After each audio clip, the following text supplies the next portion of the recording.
राष्ट्रवादीच्या कार्यालयावर 2 गटामध्ये राडा झालेला आहे। भुजबळ गटाने त्याचा ताबा घेतला आणि त्यानंतर शरद पवार यांचा पण कार्यकर्ते जे आहे समर्थक तिथं पोहोचले होते। राडा झालेला आहे नाशिकमध्ये।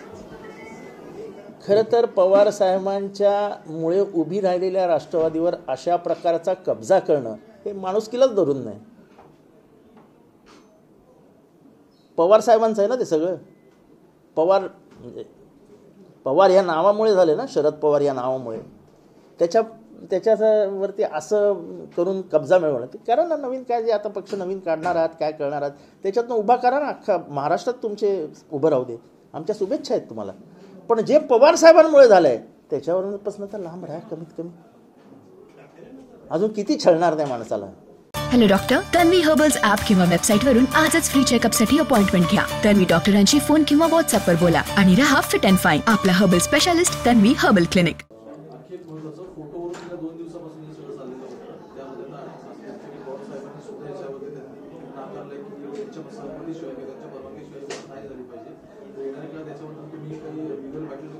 नाही, लीगल बॅटलचा प्रश्नच नाही, ते जिवंत आहेत ना।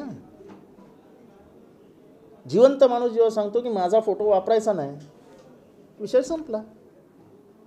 आणि तुमच्याकडे आहेत ना तुमचे राष्ट्रीय नेते दिल्लीचे वगैरे वगैरे वगैरे कुठले त्यांचे फोटो वापरा ना। कशाला पाहिजे शरद पवार? शरद पवारांची विचारधारा नको, शरद पवारांचे आदेश पाळायचे नाहीत, ते आम्हाला मान्य नाहीत सांगायचं प्रेस कॉन्फरन्समध्ये। एक मान्यवर असं म्हणतात असं म्हणायचं आणि शरद पवारांचा फोटो पण वापरायचा, असं नाही चालत ना।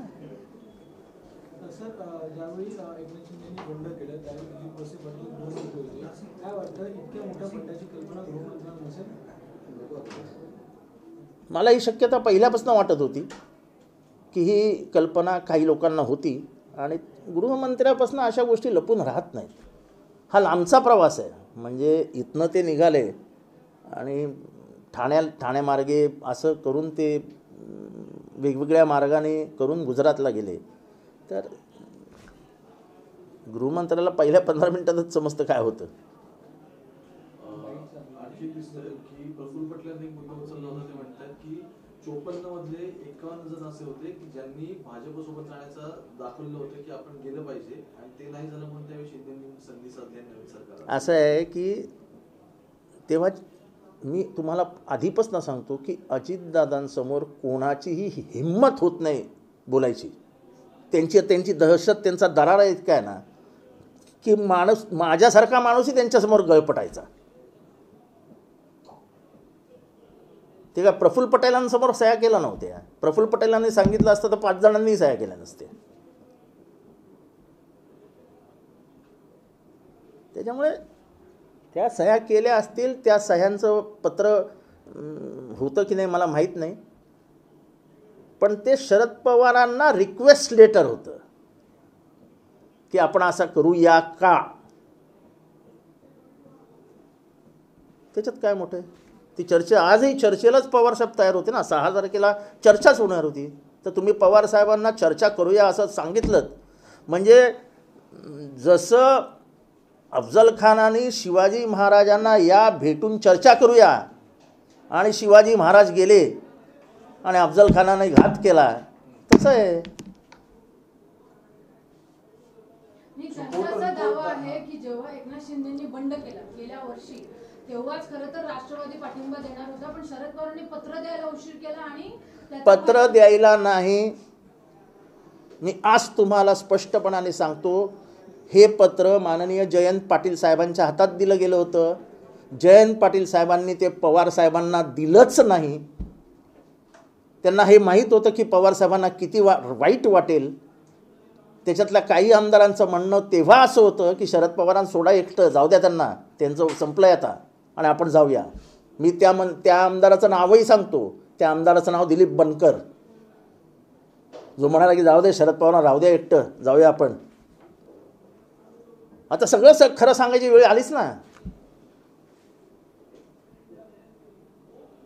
तुम्ही खूप खळबळजनक दावा करतायत, राष्ट्रवादीच्याच आमदारांनी अशी भूमिका मांडली की शरद पवारांचं वय झालंय, जाऊ दे त्यांना एकटं, आपण भाजपबरोबर। येस, हो, आणि ते पहिला मांडणारा होता दिलीप बनकर, आणि तेव्हा जयंत पाटील माझ्या समोर ढसा ढसा रडले होते, ढसा ढसा। की काय बोलताय तुम्ही हे सगळे.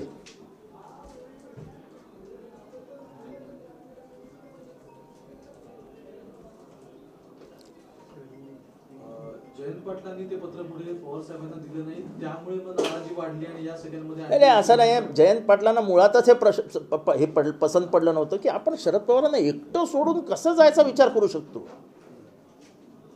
म्हणजे ज्यांनी माझ्या वडिलांनंतर मला सांभाळलं, इथपर्यंत आणलं, माझी सगळी राजकीय प्रोसेस बघितली, त्यांना मी असं एकट्याला सोडून द्यायचा विचार करू ह्या वयात. लोक काय म्हणतील मला माझ्या गावातली.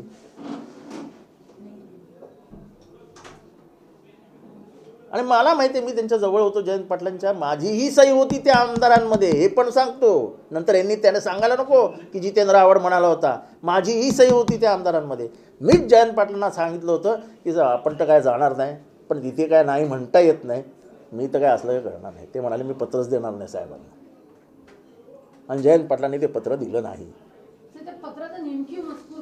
की असं आहे, अशी परिस्थिती आहे, आपण बीजेपी बरोबर जाऊया, सरकार स्थापन करूया, योग्य संधी, जे काय होतं ते मला मजकूर नाही माहिती. काय मी मजकूर वाचलाच नव्हता. मी आपला आंधळे डोळ्याने सही केली होती, कारण का अजितदादांनी सांगितलं सह्या करा आणि मला पत्र द्या.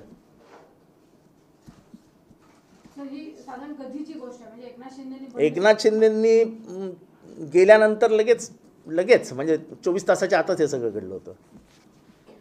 किती जणांच्या सह्या होत्या? मला वाटतं सगळ्याच आमदारांच्या सह्या होत्या. पण लगेच विरोध करणाऱ्यांमध्ये एक माणूस मला आठवतो, प्राजक्त तनपुरे. तो बाहेर येऊन उभा राहिला, माझी वाट बघत होता.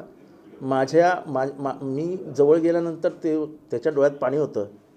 तो म्हणाला, यार मी असं पवार साहेबांबरोबर नाही करू शकत साहेब, मी काही इथे बसत नाही, मी निघालो. आणि तो निघून गेला तिथनं.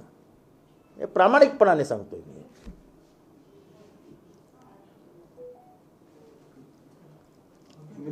सर, बारामतीच्या पण कार्यकर्त्यांनी अजित पवारांना पाठिंबा दिलेला आहे, यावर काय सांगा?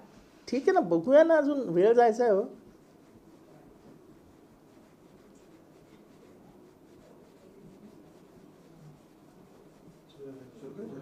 सर हिंदी में जानना चाहेंगे, तो वो हटाए गए हैं और पवार साहब के जो समर्थक लोग थे वो गए हैं कार्यालय पे, उन्होंने जो है अपना अधिकार जमाया है और अजीत दादा के खिलाफ नारेबाजी हुई है, क्या कहेंगे इसमें?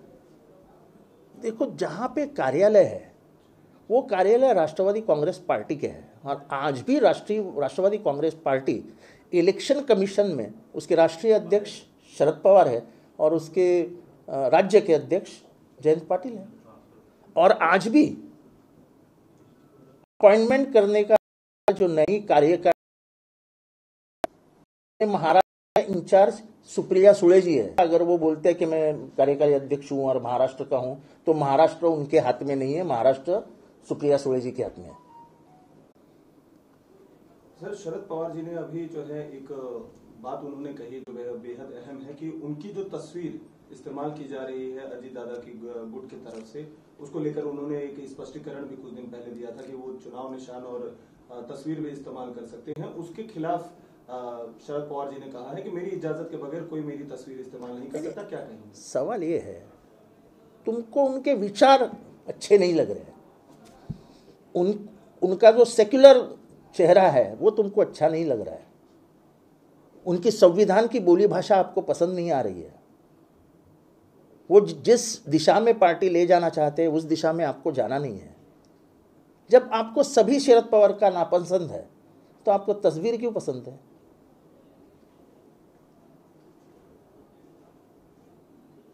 उनका अधिकार है, वो बोल सकते हैं तू इस्तेमाल करता तस्वीर आज से और कोई नहीं करेगा, उनका अधिकार है.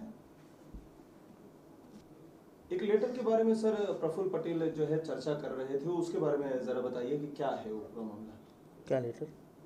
उनका ये कहना है कि जो जानकारी थी वो खासतौर पे महाराष्ट्र में जो एक पद की मांग कर रहे थे पार्टी में, संगठन में अजित पवार जी, वो उनको नहीं मिल रहा था, उसमें एक देरी हो रही थी. बिल्कुल देरी नहीं हो रही थी.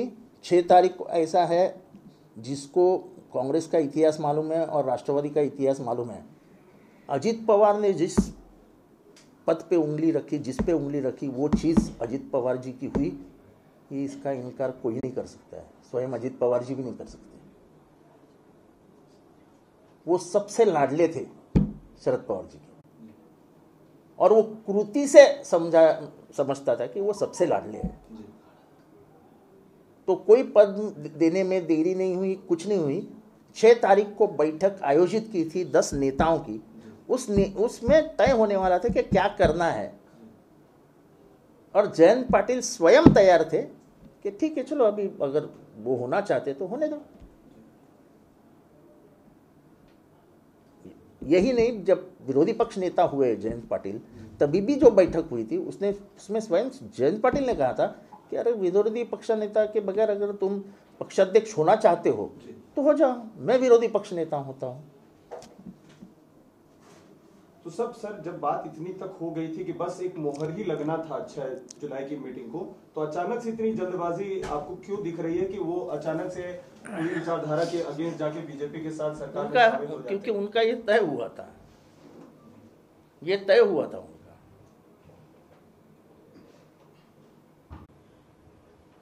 प्रफुल्ल पटेल जी स्वयं शरद पवार जी को जाके बोले थे कि मैं जिंदगी में आपको नहीं छोड़ूंगा, मेरा जो कुछ है वो सब आप है, मैं आप दिल में भी मत लाइए कि मैं सिर्फ आपके भी खिलाफ बगावत कर दूंगा। अभी सभी सच्चाई की बातें सामने आएगी तो बहुत कुछ हो सकता है। तो आप अपना काम करिए, इधर उधर उंगली मत दिखाए कि ये खत लिखा था शरद पवार को, मैं मालूम था, इसको मालूम था, उसको मालूम था। बंद मुट्ठी लाग की खुल गई तो खाक की। जैसा कि आपने सर कहा कि जो है मन पहले से ही बना लिया था, इसका संकेत आप लोगों को कब मिला था? जो बातें अगर मैं पार्टी के बारे में नहीं बात करता हूं, क्योंकि पार्टी के इतने वरिष्ठ स्तर पर मेरा कोई उठना बैठना नहीं था, पर एक छोटा कार्यकर्ता होने के नाते मुझे पहले से मालूम था कि ये होने वाला है। जो बीच में सर बातें आ रही थी कि बीजेपी, मुझे ऐसा है, आदमी के चाल से पता चलता है ना वो कितने स्पीड से कौन से दिशा में जा रहा है।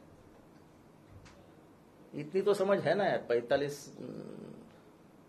80 में मैंने पहली मेरी कॉलेज की चुनाव लड़ा है, सन 80 में, तो समझता है ना, इतना तो समझता है। राष्ट्रवादी काँग्रेसच्या कार्यालयात अनेक बाउन्सर इथे नियुक्त करण्यात आलेले आहेत। अशी राष्ट्रवादी काँग्रेसवरती कोणती वेळ आली की बाउन्सर नियमांची वेळ आली? बाउन्सर नाही आहेत ते, सगळे माझ्याबरोबर असतात, ते माझ्या एरियातले कार्यकर्ते आहेत आणि माझ्या एरियातले जवळजवळ 100 कार्यकर्ते इथे आहेत अख्ख्या कार्यालयात। आता महत्वाचं मागच्या वर्षीच्या शपथविधीवरून झालं की शिंदेचा जे बंडाचा जो सगळा विषय होता त्या संदर्भात तुमचं असं म्हणणं होतं की तत्कालीन गृहमंत्र्यांना या सगळ्याची माहिती होती, ती माहिती उद्धव ठाकरेंपर्यंत पोहोचवण्यात नाही आली आणि राष्ट्रवादीतल्या अशा किती लोकांना या संदर्भात माहिती होती पण मग ते बाहेरच नाही निघाला आताच्या घडल्या निघतात? मला हे काय माहीत नाही, पण एवढी मोठी गोष्ट घडताना मुख्य यांना माहीत नाही, गृहमंत्र्यांना असं कधी होत नाही। म्हणजे तुम्हाला आपल्याला असं वाटतं की तेव्हाच्या गृहमंत्री तत्कालीन दिलीप वळसे पाटील यांच्या भूमिकेवर तरी शंका आहे? नाही, माझी शंका बिंका नाही आहे। ते स्वच्छ मनाचे, निर्मळ चारित्र्याचे, निर्मळ मनाचे, शांत स्वभावाचे, अत्यंत हुशार असे एकेकाळचे शरद पवारांचे विश्वासू सहकारी होते। त्यांच्याबद्दल मला अजिबात असं काही बोलायचं नाही। सर, नया कार्यालय शुरू किया, आज उसका उद्घाटन भी अजीत पवार ने किया, बाकी जो उनके साथ के कैबिनेट के मंत्री थे वो भी वहां पर गए थे, लेकिन उससे पहले आज एक घटनाक्रम ये हुई कि जो उनके समर्थक उस कार्यालय में गए, ताले की चाबी ढूंढी जा रही थी, नहीं मिली, उसको तोड़ना पड़ा बाद में ताला को। इस पूरे घटनाक्रम को कैसे देखते हो? और नई जो कार्यालय खुली है उसमें भी घड़ी का ही आपका चुनाव निशान रखा गया है, पार्टी का नाम नेशनलिस्ट कांग्रेस पार्टी ही दिया गया है, क्या कहते? देखो, मैं अभी भी कह रहा हूं कि इन लोगों के वकीलों ने इनको बताया नहीं है कि जो सर्वोच्च न्यायालय के न्यायाधीश माय लॉर्डशिप चंद्रचूड़ जी ने कहा है, उसमें उन्होंने स्पष्ट संकेत दिए हैं कि पार्टी किसके पास रहेगी, पार्टी पे कौन कब्जा बोल सकता है, ये स्पष्ट रूप में कहा है। उन्होंने कहा है कि आमदार पार्टी नहीं डिसाइड करते, ओरिजिनल पार्टी जो है उसके अध्यक्ष लेजिस्लेचर पार्टी की सभी जगहों की। आज इस पार्टी का अध्यक्ष कौन है? राष्ट्रीय अध्यक्ष कौन है? Election commission of India K pass किसका कॉन्स्टिट्यूशन पड़ा है? आप पढ़िए ना, सर्वोच्च न्यायालय का निकाल पढ़िए। मैं 6:30 बजे आज प्रेस कॉन्फ्रेंस रखा हूं, मैं उसमें सब बातें बताने वाला हूं, क्योंकि सर्वोच्च न्यायालय ने जो कहा है वो अगर पढ़ लेंगे तो आपको समझेगा कि कुछ मतलब नहीं है। ठीक है, आप देरी कर सकते हैं, लेकिन देर है पर अंधेर नहीं। सर, क्या इसके चलते आप लोग वापस से कानूनी कार्रवाई की तैयारी? देखो, अभी लड़ने जो है आपको हर दिन एक बयान ऐसा दिख रहा है कि शरद पवार जी ने मन बना लिया है लड़ाई करने का। हर दिन उनका एक बयान बता देता है कि मैं लड़ने वाला हूं। आज का भी उनका बयान बता रहा है कि मैं लड़ने के लिए तैयार हूं, और उन्होंने ही मुझे कहा है कि आने वाले 4-5 दिन में हम लोग नासिक जाएंगे। तो उन्होंने लड़ाई का मन बना लिया है। और यह आदमी जब लड़ने को उतरता है तब वो रिश्तेदारी, अपनापन, जूनी दोस्ती, वो सब याद नहीं रखता है। उसके लिए जो कार्यकर्ता अपनी जान देने के लिए तैयार है आज भी, वो उसका बेटा बन जाता है। क्योंकि आज 60 साल की उनकी उम्र में उन्होंने जो लोग खड़े किए वो कोई अमीर नहीं था ना। जैसे मेरे जैसे कार्यकर्ता को इस स्तर पे लाया। मैं कौन हूं? मेरी क्या औकात है? मेरी जात कोई महाराष्ट्र में बड़ी जात नहीं है, लेकिन जिसपे बस कैपेबिलिटी है, एबिलिटी है, उसको ऊपर लेके जाओ, उसको ऊपर चढ़ाओ। वो उनकी पुरानी आदत है। मैं बात बताता हूं, वो भी खुद बताते हैं हर प्रेस कॉन्फ्रेंस में कि एक जमाना था कि वो फॉरेन टूर में गए थे 1984 में, और जब आए तब 95% एमएलए छोड़ के चले गए थे उनको, 95% एमएलए। और तभी उन्होंने पहले ही प्रेस कॉन्फ्रेंस में कहा था, इसमें से एक को भी चुन के आने नहीं दूंगा। बात सच कर दिखाई, एक भी चुन के नहीं आया।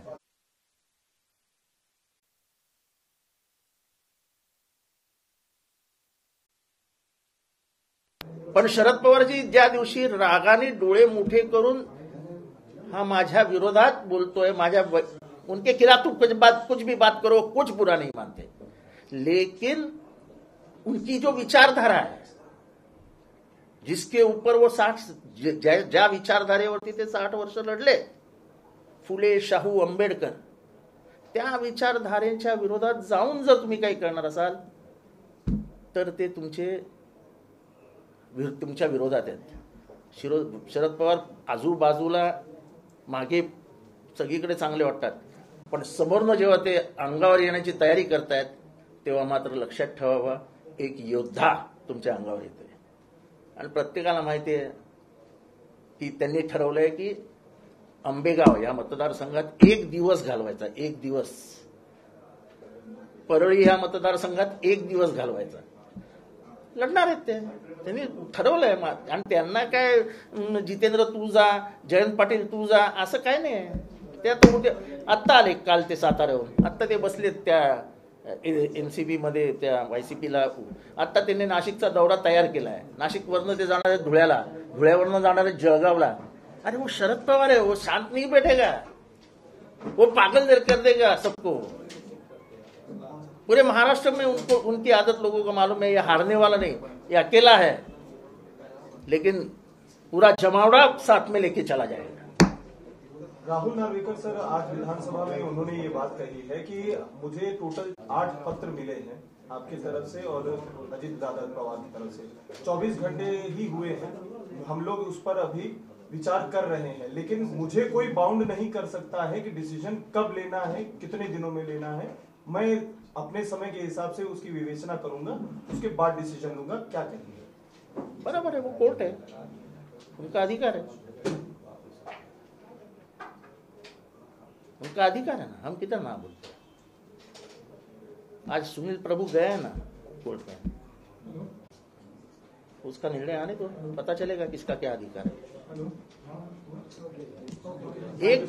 एक गोष्ट लक्षात ठेवा की तुम्हाला सगळ्यांना मी संध्याकाळी शिवसेनेचा लागलेला निकाल आणि त्याच्यात संदर्भसहित स्पष्टीकरण देणार आहे, ज्याच्यातनं आपल्याला काही मुद्दे अशी अतिशय स्पष्ट होतील कोणाच्या हातात काय आहे.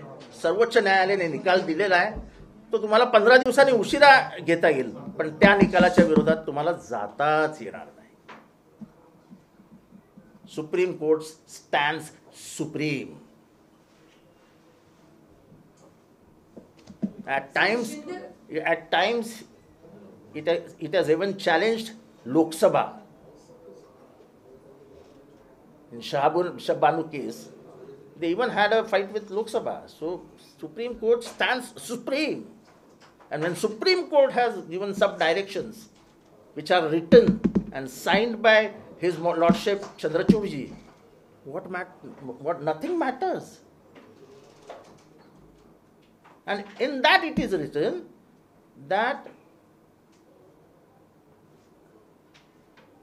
the Adhyaksh of Vidhan Sabha is a tribunal.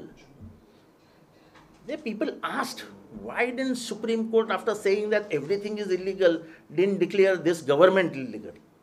So they said in that the chairman is a tribunal and we are an appellate court. So whatever decision taken there, the people can come here and appeal. And then we'll decide on it. They said that there are no extraordinary circumstances where Supreme Court should intervene and tell the government, give directives. That is the right of the Honorable Speaker, and let him take. But in that, when they set a reasonable period of time, they have said certain things. What does reasonable period of time mean? They have said that it is 90 days, at the most 90 days from the date of disqualification application. So things are being very clear. In some thoughts or there is ambiguity that will be cleared by Supreme Court. And the day Sushmita judgment came, probably I was the first one to say that this is a Bible, because we are not talking about Rashtrapati Congress. We are not talking about anything else. We are talking about how to save Indian democracy. It is not a fight between him and me. It is a fight to save Indian democracy, the Indian Constitution. Today, Indian Constitution, Indian democracy is in the stock market. Anybody can buy it out and sell it out. It's like shares. You are purchasing shares from Rashtrapati Congress, pocketing it. If this happens, this country will collapse. There will be no democracy. So our fight is not for individual Sharad Pawar. It is not for individual Jayant Patil. It is not for any party. It is a fight against undemocratic way of functioning, against democratic way of serving. We are fighting for the democracy we have in our hand, and we will save Indian democracy. Sir, Shinde गटामध्ये नाराजी आहे. ज्या पद्धतीने राष्ट्रवादीचा हे झालं आहे शपथविधी, त्यानंतर शिंदे गटामध्ये नाराजी आहे. आता कसं आहे, कोणाच्या घरात काय चाललंय ते आपल्याला काय करायचंय. ज्या दिवशी हे गेले त्याच दिवशी त्यांची कणिक कट होणार हे सगळ्यांना माहिती होतं. आता ते काही तेवढेही वेडे नाहीत ना, त्यांनाही कळते की आपली कणिक कट होणार आहे.